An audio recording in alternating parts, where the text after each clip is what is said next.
Welcome to the Styrian Armoury in Graz. The Styrian Armoury, built during the mid-17th century, was a time of great military conflict, this being caused by Hungarian rebels and the Ottoman Empire. Built specifically as an armoury, no structural changes were made since its inception. At first only guns were stored in it, but as time went by, it was also used to house different types of weapons as well as armour. The military equipment is stored in such a manner that it utilises the maximum amount of space. By the end of the 17th century, the contents of arms and armour had grown to approximately 190,000 pieces. During the 18th century, Maria Theresia centralised the armed forces of the Austro-Hungarian Empire and wanted to close the armoury. Fortunately, the Council of Styria appealed to her to preserve the armoury as a monument to regional history. Owing to this, the armoury opened its doors to the general public in 1882, and during the latter part of the 19th century it became part of the Ioannea, which is the regional museum of Styria.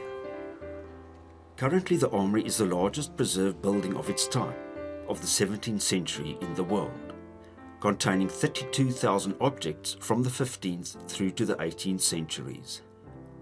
This includes armour, helmets, shields, firearms, cannons and edged weapons such as swords, sabres, halberds and pikes.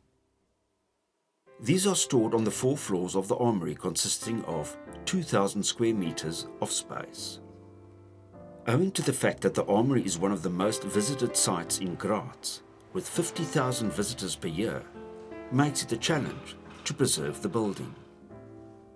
With the absence of air conditioning, protective display cases, and the different materials of the objects such as metal, leather, textiles, bone and wood makes many different requirements regarding preservation.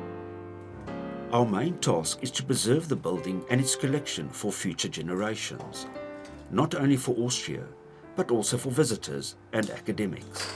Therefore, we hope that the Sense Mutt project will support us in our endeavour to preserve the Styrian Armoury.